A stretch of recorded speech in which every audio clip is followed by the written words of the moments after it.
The way that I get teachers to think about Brain Target 5, mostly through modeling, through planning. And for me, myself, when I know that I only have a limited amount of time and I have certain skills I have to cover, but I not only want them to be able to learn it so that they can regurgitate the information a week later, but I actually want them the following year to say, Miss Barnes, remember when we did this? And they're actually able to tell me and remember exactly what they learned. So if I want that to happen, then it's a very strategic way of teaching. And you kind of cut the time in half. And what I do is use a traditional method paired with a creative method of teaching. So for example, if I know I'm teaching a unit in math on money, I'm going to spend a certain amount of time, whatever the amount of time I have allotted, in my schedule for that concept. I'm going to spend some of that time teaching those kids, what the different money amounts are and how to recognize them and how to make change and how to do all of those things. And we're going to repeat in several different ways how to do that. But I'm also going to make sure that after we've done that, we don't stop. Because oftentimes you think, okay, well, we're finished now. They get it. They might get it for a day or a week.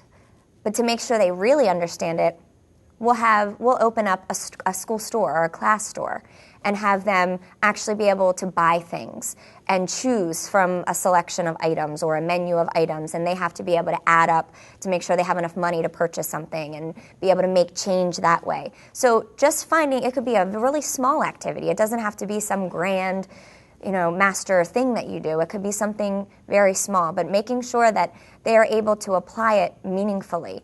Because if they are not given that opportunity, then they're going to remember it for just about long enough to take a test. I'm currently working with a group of 4th and 5th graders, and it's a unit, it's a Renaissance-based unit, and we're studying basically physics, linear perspective, so it's a lot of force and gravity and geometry, and the real-life application that I've given them is that they're in teams, and the commission that they've been given is to create a dome structure that has no central supports. And so through a lot of investigation, for instance, we tried to figure out how we could do this dome, how we could erect a dome with no central supports without the weight of itself collapsing. So I got a 6-foot in diameter hula hoop and about a 2.5-foot in diameter exercise ball. I put the exercise ball in the middle of the hula hoop.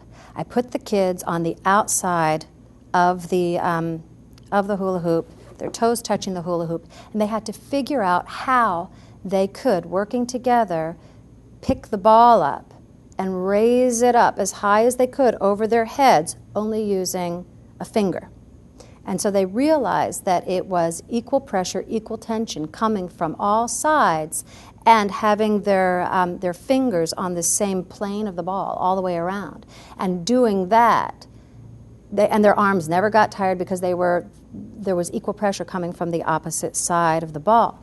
So it got them out of the classroom. We were in the hallway. We had lots of laughter because we dropped the ball so many times. But when they found that sweet spot where it happened, it was such an aha moment. And if they were in graduate school, I could have just gave them a formula for it, but this put it in their bodies. They understand. So when they went back into the room and each group was given the same amount and the same kinds of materials to create the dome, me listening to their conversations, they were like, okay, we have to make sure that these vertical supports are having equal pressure and they're exactly apart from each other. So they were able to take that lesson, and they're creating these really beautiful, elegant dome structures out of, straws and wire and little bits of wicker and skill sticks.